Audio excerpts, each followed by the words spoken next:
अस्सलाम वालेकुम व्यूअर्स, आप देख रहे हो मेरा YouTube channel M Bilal academy. मेरा नाम है बिलाल और आज मैं आप लोगों को बताऊंगा कि टॉर्क के लिए मैथमेटिकल रिलेशन को किस तरह ड्राइव करना है।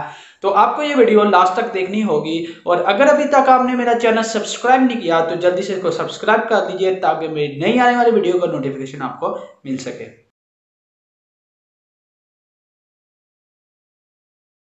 आज की वीडियो को शुरू करने से पहले मैं आप लोगों को रिकमेंड करता हूं कि आप मेरा टॉक पे लेक्चर देख लीजिए, फिर इस वीडियो को देखिएगा ताकि आपको इस वीडियो की सही तरह से समझ आ सके। आप कंसीडर कीजिए कि एक रिजिड बॉडी है और इस पे एक पॉइंट O है जिसके गिर्द इसने रोटेट करना है। तो इस पॉइंट O को मैं एक्सिस ऑफ रोटेशन भी कहता हूँ और पाइवट पॉइंट भी कहता हूँ। और इस पे एक पॉइंट P है जिसके ऊपर मैं फोर्स लगाऊं तो ये बॉडी रोटेट करती है। फोर्स एक वेक्टर क्वांटिटी है जिसकी मैग्नीट्यूड और डायरेक्शन को मैं इस तरह से रिप्रेजेंट कर रहा हूं। अब जैसा कि आपको पता है कि position vector is a vector that describes the location of a point with respect to the origin. Position vector एक ऐसा वेक्टर होता है जो कि किसी भी पॉइंट की लोकेशन को बताता है with respect to the region के हिसाब से। अगर मैं इस पॉइंट O को ओरिजिन मान लूं तो इस पॉइंट P की लोकेशन इस ओरिजिन हिसाब से मैंने अगर शो करनी है तो उसके लिए पोजीशन वेक्टर को इस्तेमाल करूंगा। और पोजीशन वेक्टर कुछ इस तरह से होगा इस केस में, या फिर आप ये भी कह सकते हो कि ये पॉइंट P है, यहाँ पे मैं फोर्स लगा रहा हूँ तो ये पॉइंट है line of action of force, और ये पॉइंट O है जिसके गिर्द बॉडी ने घूमना है, रोटेट करना है। तो इस पॉइंट को मैं पाइवट कहता हूँ। तो पाइवट और line of action of force के दरमियान का जो फासला होता है उसको मोमेंट आर्म कहते हैं। तो ये पोजीशन वेक्टर उसी मोमेंट आर्म को रिप्रेजेंट कर रहा है। अब मैंने इस वेक्टर फोर्स को इसके रेक्टेंगुलर कंपोनेंट्स में रिजॉल्व करना है, तो उसके लिए मैं इस पोजीशन वेक्टर R को एक्सटेंड करूंगा और वो कुछ इस तरह से एक्सटेंड होगा। अब ये वेक्टर फोर्स F और पोजीशन वेक्टर के दरमियान जो एंगल है वो एंगल थीटा है। जो इस फोर्स का इस वेक्टर R पे जो प्रोजेक्शन होगा वो Fx है, यानी कि फोर्स का वर्टिकल कंपोनेंट है Fx और इसी हॉरिजॉन्टल कंपोनेंट के परपेंडिकुलर एक वर्टिकल कंपोनेंट होगा जिसको Fy से मैंने रिप्रेजेंट किया हुआ है। चूंकि मैग्नीट्यूड सेम है इसलिए मैं इस f ऑफ x को यहाँ से उठा के, इस जगह से उठा के यहाँ पे भी रिप्लेस कर सकता हूँ, कोई फर्क नहीं पड़ेगा। और इस Fy को भी यहाँ से उठा के यहाँ पे रिप्लेस कर सकता हूँ क्योंकि इससे कोई फर्क नहीं पड़ता, क्योंकि मैग्नीट्यूड सेम है। मैं इसको यहाँ पे भी रख सकता हूँ, यहाँ पे भी, यहाँ पे भी, लेकिन मैं इसको इस जगह पे इसलिए रख रहा हूँ ताकि रेक्टेंगुलर कंपोनेंट्स हैं तो रेक्टेंगुलर कंपोनेंट्स के दरमियान एंगल 90 होता है, इसलिए मैंने इसको इधर ट्रांसफर किया है। अब आप जानते हो कि cos थीटा बराबर होता है बेस ओवर हाइपोटेन्यूज के। बेस जो है हमारे केस में वो Fx है और जो हाइपोटेन्यूज है वो F है, तो Fx बराबर हो जाएगा F cos थीटा के। तो यहाँ पे Fx की जगह मैं F cos थीटा भी लिख सकता हूँ। और sin थीटा बराबर होता है परपेंडिकुलर और हाइपोटेन्यूज के। परपेंडिकुलर Fy है और हाइपोटेन्यूज F है, तो Fy F sin थीटा के बराबर हो जाएगा। तो यहाँ पे Fy की जगह मैं F sin थीटा भी लिख सकता हूँ।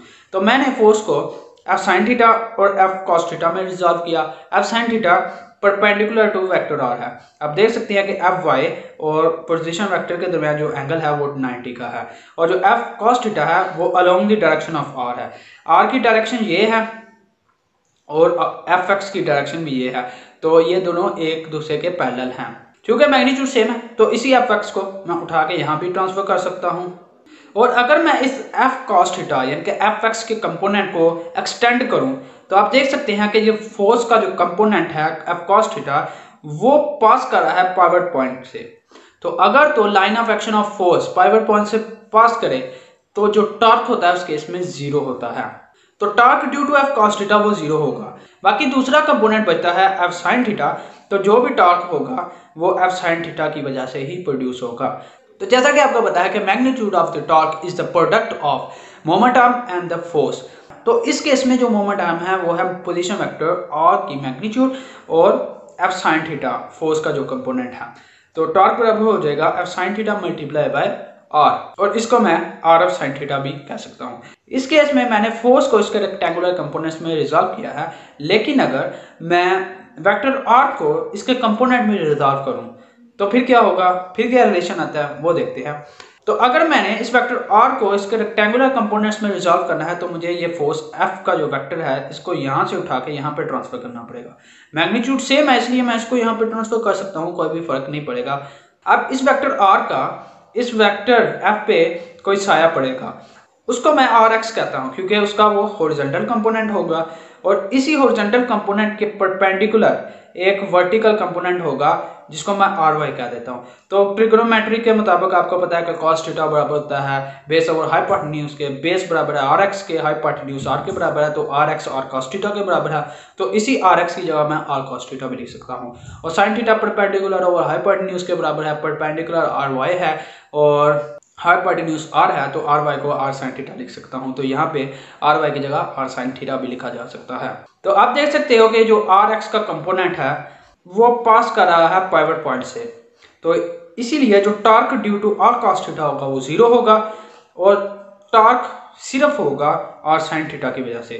तो जैसा कि आपको पता है कि मैग्नीट्यूड ऑफ द टॉर्क बराबर होती है मोमेंट आर्म और फोर्स के प्रोडक्ट के। फोर्स यहाँ पे एफ है और मोमेंट आर्म यहाँ पे आर साइन थीटा है, तो इन दोनों का प्रोडक्ट टॉर्क के मैग्नीट्यूड के बराबर होगा। तो टॉर्क बराबर हो जाएगा आर एफ साइन थीटा के। अब मैं फोर्स को कंपोनेंट्स में रिजॉल्व करूं या फिर पोजीशन वेक्टर को कंपोनेंट्स में रिजॉल्व करूं, दोनों केसों में जवाब यही आता है। तो ये चीज आर एफ साइन थीटा ये टॉर्क की मैग्नीट्यूड को शो कर रही है। टॉर्क तो एक वेक्टर क्वांटिटी है, इसलिए मैं इसके साथ एक यूनिट वेक्टर भी लगाऊंगा ताकि टॉर्क एक वेक्टर क्वांटिटी के तौर पे शो हो। अब आपको पता है कि ए क्रॉस बी बराबर होता है ए बी साइन थीटा और साथ में एक यूनिट वेक्टर एन है जो कि डायरेक्शन को शो कर रहा है। अब अगर मैं ए को आर के बराबर कह देता हूं और बी को एफ के बराबर, तो ए की जगह आर और बी की जगह एफ पुट कर देता हूं, तो आर क्रॉस एफ बराबर हो जाएगा आर एफ साइन थीटा और साथ में एक यूनिट वेक्टर एन आएगा। अब ये जो रिलेशन है ये बराबर था टॉर्क के बराबर, तो इसी की जगह मैं टॉर्क भी लिख सकता हूं। तो R cross F is equal to torque, यहाँ पे torque is equal to R cross F. जैसा कि मैंने कहा कि टॉर्क बराबर है आर एफ साइन थीटा के और साथ में एक यूनिट वेक्टर होता है जो कि डायरेक्शन को शो करता है। तो ये डायरेक्शन अगर आपने मालूम करनी है तो उसके लिए आप राइट हैंड रूल को इस्तेमाल करते हो। तो राइट हैंड रूल को किस तरह इस्तेमाल करना है एक दफा मैं फिर से आपको बता देता हूं कि एक प्लेन कंसीडर कीजिए और आपके पास एक वेक्टर आर है और एक वेक्टर एफ है और इनके दरमियान एंगल थीटा है। और अगर आप आर क्रॉस एफ को फाइंड आउट करना चाहते हो, यानी कि वेक्टर आर को वेक्टर एफ से मल्टीप्लाई करते हो, तो एक न्यू वेक्टर जनरेट होता है जो कि टॉर्क होगा।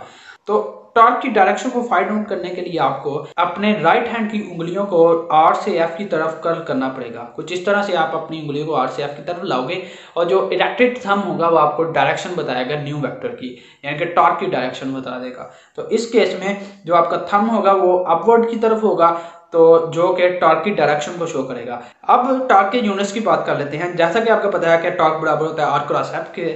आर का यूनिट होता है एम और जो एफ का यूनिट होता है वो होता है न्यूटन। तो मीटर को जब आप न्यूटन से मल्टीप्लाई करेंगे तो आंसर आएगा न्यूटन मीटर। तो टॉर्क ऐसे यूनिट होता है न्यूटन मीटर। तो न्यूटन के सेकंड लॉ ऑफ मोशन के मुताबिक जो फोर्स होती है वो प्रोडक्ट होती है मास और एक्सेलरेशन का। यहाँ पे जो एक्सेलरेशन है वो लीनियर एक्सेलरेशन है, यानी कि न्यूटन का जो सेकंड लॉ ऑफ मोशन है वो लीनियर मोशन के बारे में है। अगर बॉडी पे आप फोर्स लगाते हो तो वो स्ट्रेट लाइन में मूव करे तो वो लीनियर मोशन होती है। तो यहाँ पे लीनियर एक्सेलरेशन की बात कर रहे हैं, तो इसलिए जो फोर्स जो होती है वो डिटरमिन करती है, वो फाइंड आउट करती है लीनियर एक्सेलरेशन को। और जो टॉर्क का रिलेशन होता है वो बराबर होता है आई अल्फा के। यहाँ पे जो आई है वो मोमेंट ऑफ इनर्शिया है और जो अल्फा है वो एंगुलर एक्सेलरेशन है। तो टॉर्क जो होता है वो डिटरमिन करता है, वो फाइंड आउट करता है एंगुलर एक्सेलरेशन को। Torque is analogous of force. Analogous का मतलब होता है हम आहंग। तो टॉर्क फोर्स का हम आहंग होता है फॉर रोटेशनल मोशन के लिए। इसका मतलब यह है कि अगर मैं किसी बॉडी पे फोर्स लगाऊं तो वो बॉडी एक स्ट्रेट लाइन में मूव करे। जैसा कि ये एक आदमी है और इस बॉक्स पे वो धक्का लगा रहा है और वो बॉक्स स्ट्रेट लाइन में मूव करता है, तो ये जो मोशन होती है इसको मैं लीनियर मोशन कहूँगा। तो फोर्स हमेशा लीनियर मोशन के लिए हम इस्तेमाल करते हैं, लेकिन जो टॉर्क होता है वो रोटेशनल मोशन के लिए इस्तेमाल होता है। जैसे फोर्स लीनियर के लिए है वैसे ही टॉर्क रोटेशनल मोशन के लिए है। यही इस लाइन का मतलब है। आप एक स्पैनर और नट को कंसिडर कर लीजिए, तो अगर मैं इस पॉइंट पे फोर्स लगाता हूँ स्पैनर पे तो वो रोटेट करता है, यानी कि टॉर्क प्रोड्यूस होता है। तो जब भी आप टॉर्क लगाते हो रोटेशनल मोशन पैदा होगी और जब फोर्स लगाओगे तो लीनियर मोशन पैदा होती है। तो ये दूसरे के एनालॉगस हैं।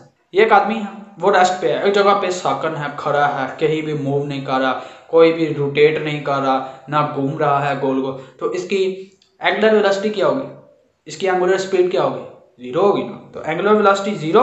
जैसा कि आप जानते हो कि एंगुलर एक्सेलरेशन बराबर होता है rate of change of angular velocity. अब एंगुलर एक्सेलरेशन बराबर होता है final angular velocity minus initial angular velocity divided by final time minus initial time.